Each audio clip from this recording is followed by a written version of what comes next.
Another week, another running back injury, as Miles Sanders left Sunday's game with an ankle sprain, which has prompted the question, is Kenneth Gainwell or Boston Scott the running back to add? First, we need to look at the severity of the injury. As of Monday night, the most up-to-date information we have is that Sanders suffered a low ankle sprain, which is similar to the injury suffered by Saquon Barkley. Usually those injuries take about 1 to 2 weeks before a player returns to playing, which doesn't give Gainwell or Scott that long of a runway. However, those 2 weeks would be against the Lions and Chargers, who ranked 28th and 30th respectively in fantasy points allowed to running backs.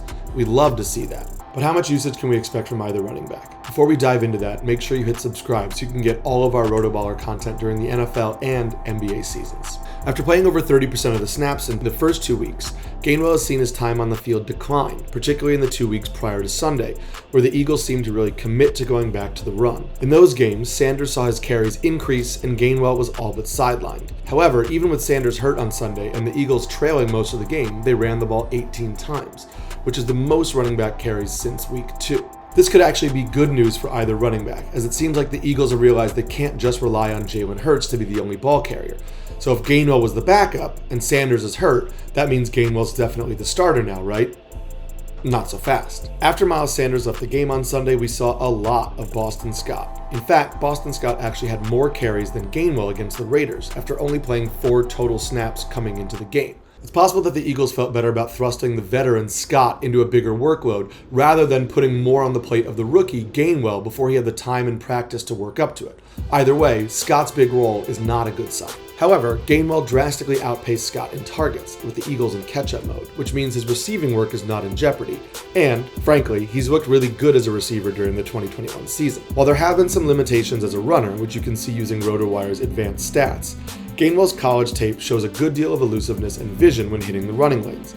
And the Eagles' run blocking has been good this season, when they decide to do it. As a result, even in a timeshare, I think we can expect between 8 to 10 carries from both Gainwell and Scott, with Gainwell keeping the majority of the receiving work. Given Boston Scott's usage on the ground, I would expect the veteran to be more heavily involved against the Lions, where the Eagles should be playing from in front.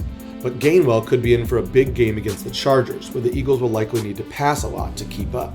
With the lack of true bell cow running backs in fantasy football, I think if you need a running back over the next 2 weeks, Gainwell should be a priority add for you. I expect a solid floor game against the Lions given his passing work, and the chance for a real upside game in PPR and half PPR leagues against the Chargers. If you're 2-5 or 3-4 and desperately need a win over the next 2 weeks, I think you could spend a good deal of your fab on Gainwell given the potential upside he has. However, if you're sitting pretty or don't really need a running back over the next 2 weeks, I would advise a modest fab bid given the presence of Boston Scott and the likely return of Miles Sanders.